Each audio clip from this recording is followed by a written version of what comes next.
우리 동네 보험 마스터 문경록입니다. 실손보험에 대해서 물어보는 항목들이 많거든요. 그 중에서 가장 많이 질문하시는 것들을 오늘 방송에서 한 번 더 쉽게 풀어드려 보려고 합니다.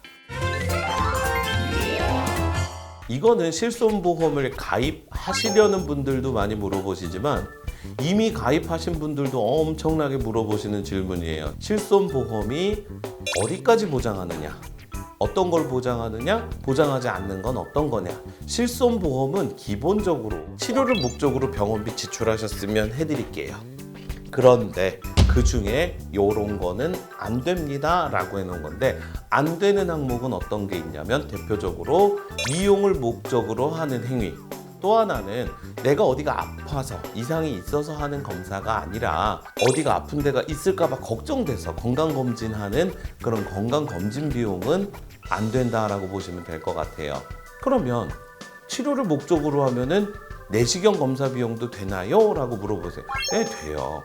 내가 위에 통증이 있어서 아니면 증상이 있어서 의사 선생님이 이거 검사해봐야 되겠는데요 해서 내시경 검사를 한다면 그건 당연히 되겠죠. 의사의 임상적 판단을 근거로 하는 의료행위라면 그거는 치료 과정의 일부예요. 당연히 실비 대상이 된다라는 거 아셔야 될 것 같고요. 최근에 제 고객분 중에 한 분이 보험금을 타셨는데 성형외과에서 코 수술하고 보험금을 타셨어요. 사람들이 잘못 알고 있는 게 성형외과는 무조건 안 된다? 이렇게 알고 계세요? 아니에요. 성형외과도 병원입니다. 의료법상 병원이고요. 치료를 목적으로 했다면 보험금이 지급이 되는데, 예를 들어 볼게요. 비중격 망곡증이라 그래서 코뼈가 삐뚤어져 있어요.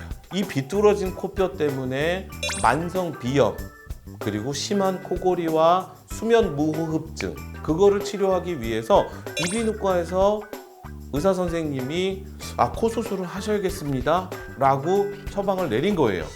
그런데 불안하잖아요.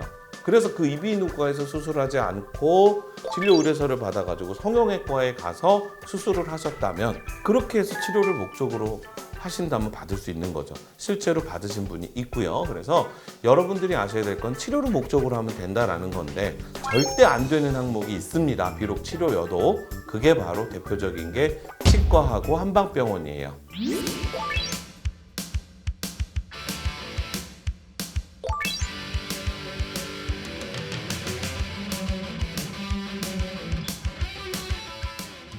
네, 최근에 이거 진짜 관심 많으세요. 병원비를 지출하고 실비를 청구해서 보험금을 타면 자동차 보험처럼 내 실손보험료가 할증된다던데, 실비를 과도하게 타는 분들을 좀 막기 위해서라도 그렇게 하겠다, 또는 보험회사들이 실손보험 분야에서 적자폭이 너무 커지고 있으니까 그렇게 할증하는 방법을 강구하겠다라고 한 거지, 확정된 거는 아닙니다. 두 번째는 확정이 된다라고 하더라도 이미 실손보험을 가입하신 분들은 그 변경된 약관에 소급 적용을 받으시는 건 아니에요. 그런데 그래도 주의할 게 있습니다. 2013년 4월 1일 이후에 실손보험을 가입하신 분들은 보험 약관을 빨리 찾아보세요. 거기 써 있을 겁니다. 15년 만기라고 돼 있습니다. 나 내 실손보험은 100세 만기인데 왜 여기 15년이라고 써 있지? 보험료는 1년마다 갱신되지만 그 보장 조건, 표준 약관 따라가는 거는 15년마다 바꾸겠다라는 뜻이에요. 그 상품들은. 그러면 2013년 4월 1일 날 실손보험을 가입하신 분은 2028년 4월 1일이 되면 2028년 4월 1일에 판매되고 있는 표준 실손보험과 동일한 보장으로 바뀌게 돼요. 근데 그 사이에 법이 개정돼서 이제 보험금을 청구하셨던 분들은 할증된다라고 하면은 그때부터는 할증되는 보험을 적용받으시겠죠. 하지만 그때까지는 법이 개정돼도 내 실손보험은 할증되지 않으니까 걱정하지 않으셔도 되고요. 병원비 지출했다면 청구하세요. 아니, 내 실손보험하고 내 가족의 실손보험이 보장도 좀 다르지만 내게 훨씬 비싸, 이거 깨고 갈아탈까요? 라고 질문하시는 분들이 꽤 많으세요. 여기서 중요한 게 있습니다. 실손보험료라는 게 이 보험료가 정해지는 이 구조가 그렇게 단순하지가 않아요. 내 나이도 중요하고요. 남녀도 성별도 중요해요. 그리고 또 하나는 직업입니다. 내 직업이 뭐냐에 따라서 정말 차이가 많이 나거든요.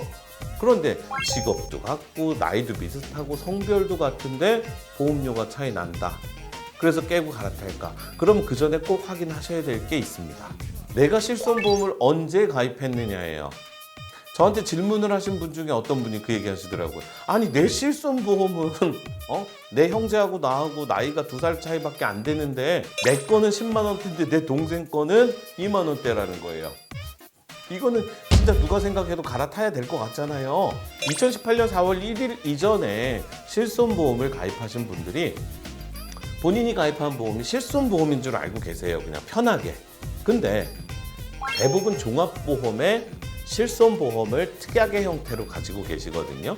무슨 말이냐? 사고로 돌아가시면 사망보험금도 나오고요. 암에 걸리시면 암진단비도 나오고, 내가 뇌나 심장에 문제가 생겼을 때 진단비도 나오고, 내가 뭔가 수술을 했을 때 수술비도 나오고, 골절을 입었을 때 골절비도 나오고, 그 종합보험 안에 하나의 특약, 그 구성되는 여러 가지 특약 중에 하나로서 실손보험이 들어가 있는 것뿐이거든요. 당연히 보험료가 비싸 보일 수밖에 없죠. 암보험 따로 그거 다 따로 가입했으면 훨씬 더 비싸거든요. 그렇게 종합보험으로 해서 가지고 계시는 분이라면 그 보험료 차이 비교하는 거는 이미 잘못된 비교니까 우선 내가 가지고 있는 게 실손보험인지 종합보험의 실손 특약인지 확인하시는 게 우선 중요할 것 같고요. 내 실손보험이 2013년 4월 1일 이전에 가입한 실손보험이라면 가입하고 100세까지 쭉 가는 3년 갱신 실손보험이에요. 그 이후에 가입하신 분은요? 네, 1년 갱신이거든요.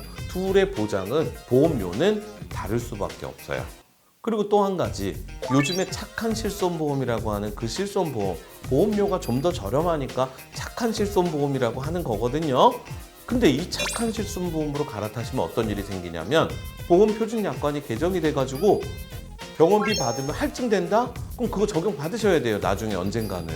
판단은 여러분들의 몫이지만 보험료가 조금 더 비싸다? 이것 때문에 무작정 해약하시는 거는 나중에 정말 큰 후회를 하실 수 있으니까 꼭 자세히 확인하시기 바랍니다.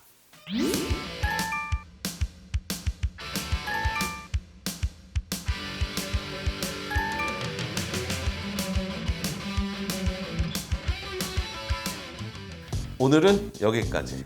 우리 동네 보험 마스터 문경록이었습니다.